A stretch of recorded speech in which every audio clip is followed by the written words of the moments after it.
আজ আমি বানাবো চিংড়ি মাছ দিয়ে ডাল টোপকা। তো চিংড়ি মাছ দিয়ে ডাল টোপকা বানাতে আমার যা যা লাগবে, তো আমি এখানে 1.5 কাপ মসুর ডাল ভালো করে ধুয়ে 1 ঘন্টার মতো ভিজিয়ে রেখেছি।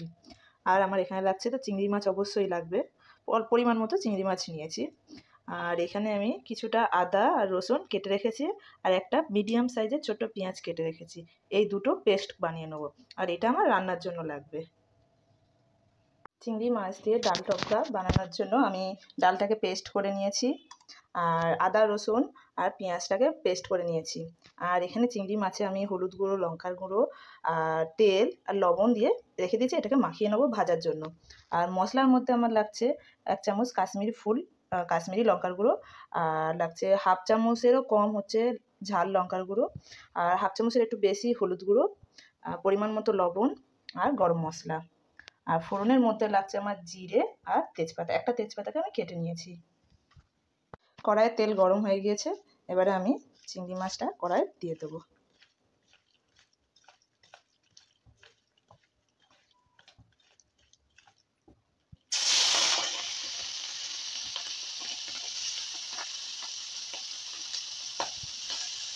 এবারে আমি ভালো করে একটু নেড়ে নেবো, একটু ভাজা ভাজা মতো করে নেবো। গ্যাসটাকে একটু বাড়িয়ে দিলাম।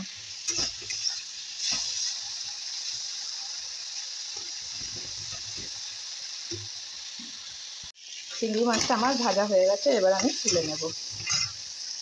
আরে টোপকাটা বানানোর জন্য আমি ডালটাকে একটু ম্যারিনেট করে নেব, তার জন্য আমি চিংড়ি মাছ দিয়ে ম্যারিনেট করে রাখবো। তার জন্য আমি এখানে নিয়েছি 1/2 চামচ লঙ্কার গুঁড়ো, 1/2 চামচ কাশ্মীরি লাল লঙ্কার গুঁড়ো, এখানে 3 চিমটির মতো, মানে এরকম 3 চিমটির মতো গরম মশলা, আর পরিমাণ মতো লবণ।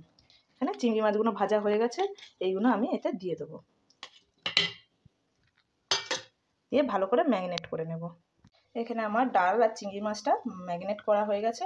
এটাকে আমি যতক্ষণ, এবার আমি আমার মশলাটা বানানোর জন্য, গ্রেভিটা বানানোর জন্য এটা আমি এখন ঢাকা দিয়ে রেখে দেবো।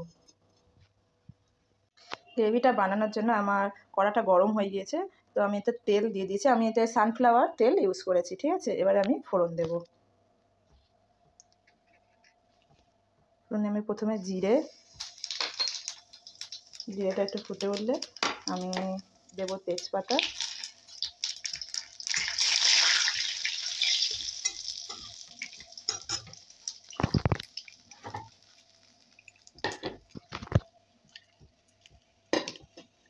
আমি দেবো কেটে রাখা পেঁয়াজ।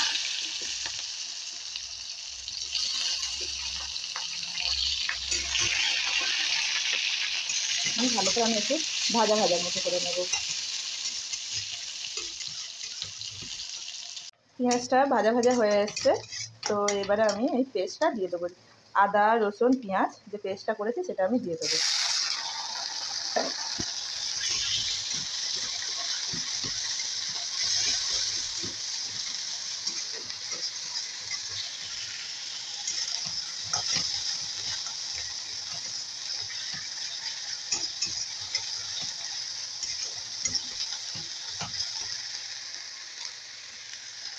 মশলা থেকে কাঁচা আদা রসুন আর পেঁয়াজ বাটার গন্ধটা চলে গিয়েছে, তো আমি এবার এতে এক করে এই সব কটা উপকরণ, যেমন হলুদ গুঁড়ো, পরিমাণ মতো লবণ, গরম মশলা, কাশ্মীরি লাল লঙ্কার গুঁড়ো আর পরিমাণ মতো যে ঝাল লঙ্কার গুঁড়োটা আছে সেটা আমি দিয়ে দেবো সব।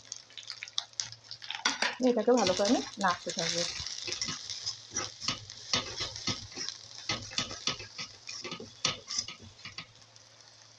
অল্প জল দিয়ে এখানে কষিয়ে নেব। মশলাটাকে ভালো করে আমি কষিয়ে নেব।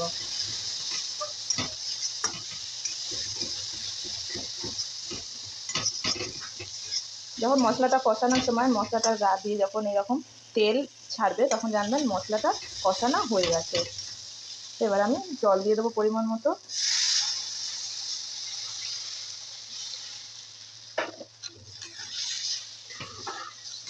আমি পরিমাণ মতো জল দিয়ে নিয়েছি, এটা ফোটা পর্যন্ত অপেক্ষা করব, জলটা ফোটানো পর্যন্ত অপেক্ষা। তরকারিটা ফুটে উঠেছে, এবারে আমি এতে ম্যারিনেট করে রাখা চিংড়ি মাছগুলো, ডাল দিয়ে ম্যারিনেট করে রাখা চিংড়ি মাছের টোপকাগুলো ওতে আমি এবারে ছাড়বো, ঠিক এইরকম বড়া বড়া মতো করে।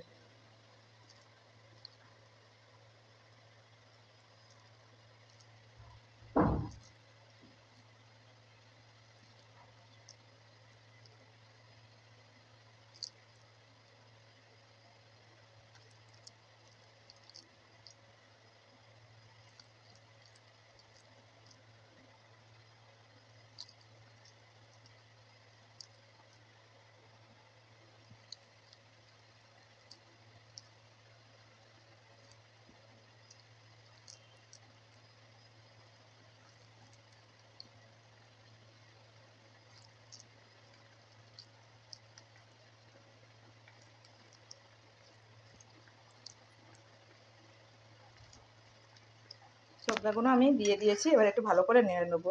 আমি এবার ঝোল গ্রেভিটাকে গাঢ় করার জন্য আমি এই যে ডাল আর চিংড়ি মাছ ম্যারিনেট করে রাখা মশলাটা বেশি হয়েছে, এটা আমি এবার একটু জল দিয়ে গুলে নিয়ে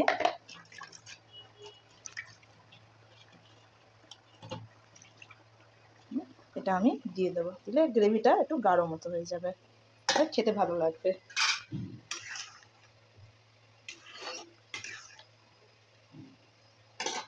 হয়ে গেল গরম গরম চিংড়ি মাছ দিয়ে ডাল ভর্তা।